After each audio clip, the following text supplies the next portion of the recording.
As you've heard, the British war veteran and fundraiser Captain Sir Thomas More has died in London at the age of 100. Fantastic innings. He's died from coronavirus. The World War II vet captured international attention after raising millions of pounds for frontline health workers during the pandemic. Captain Sir Tom was admitted to Bedford Hospital with coronavirus at the end of January when he required help with his breathing. He'd been receiving treatment for pneumonia before that, which meant he hadn't been vaccinated against COVID-19. Captain Sir Tom More was a hero in the truest sense of the word. In the dark days of the Second World War, he fought for freedom, and in the face of this country's deepest post-war crisis, he united us all. He cheered us all up, and he embodied the triumph of the human spirit. Even in the darkest of times, Captain Tom saw light. The sun will shine and will never walk alone. And truly, I believe that to be true. A message we'd all do well to remember. Yeah, what a great bloke. Let's cross to London now, catch up with our great mate, Brendan O'Neill, the editor of Spiked Online. Brendan, good to talk to you again. Thomas More was an inspiration, really. Talk about that stiff upper lip and keep calm and carry on. Had a great innings, but he was a bloke who was positive and energetic during the pandemic. I get the sense that you're worried at the moment with the pessimism right across the UK. Yeah, that's right. I mean, I think Tom More was a very inspirational man. He kind of really straddled the two great crises of modern Britain, the Second World War and the COVID crisis, which is very, very serious and getting worse and worse, sadly. I think the great thing about Tom More is that, you know, he really shatters all the prejudices of the modern age. You know, all we hear about these days is how terrible old white men are. You know, the worst thing you can be is male, pale and stale. And we don't care about old people's wisdom. We don't care about traditions. We don't care about things that they did in the past. And then along came Tom More last year, completely laid to waste all those woke prejudices and demonstrated that actually older generations have a huge amount to contribute to society in terms of wisdom, in terms of action, in terms of charity.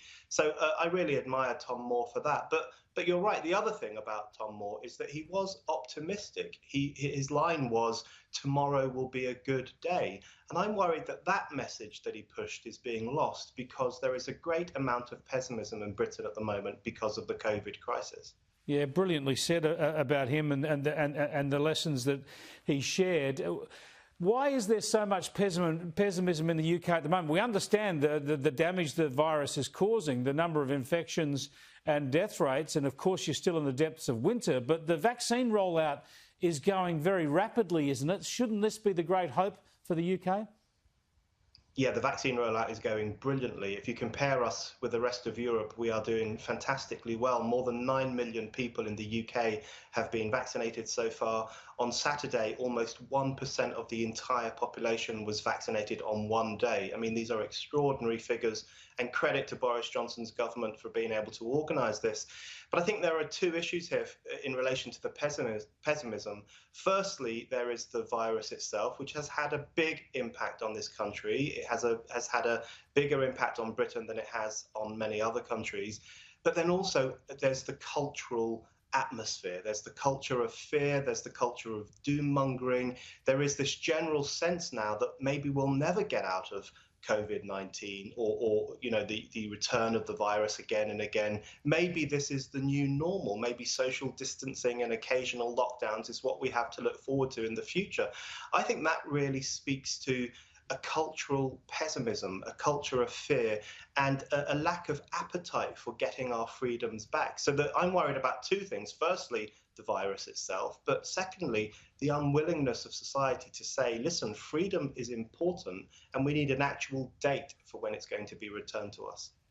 Tell me, how do you deal with living through this in the UK, all of those manifest problems, real problems, and this gloom and pessimism, and then you are reading and hearing about the sunny state of Western Australia at the height of summer, locking down 2 million people over one infection?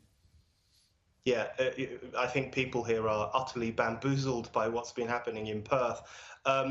We just can't make sense of it. You know, we have thousands of cases every single day. We have a huge number of deaths still. So we're in an incredibly different situation. And what some of us are asking, not enough in my view, but what some of us are asking is, when is lockdown going to end? When are we going to be able to recover economic life, recover social life, and recover the freedoms that have been taken away from us? Lockdown is not something that should be entered into lightly, because lockdown hurts people too. Lockdown hurts the economy. In Britain, it's caused at least 2 million people to lose their jobs. And it also has an impact on health, because other health problems aside from COVID-19 get pushed aside. So there's a lack of cancer diagnoses in the UK, a lack of treatment for heart problems and so on. So lockdowns can be bad for people as well, and they should not be entered into lightly by any government around the world. Brendan, thanks for talking to us again. Stay positive, mate. Thanks, Chris. Brendan O'Neill there, experiencing a tough winter in the UK.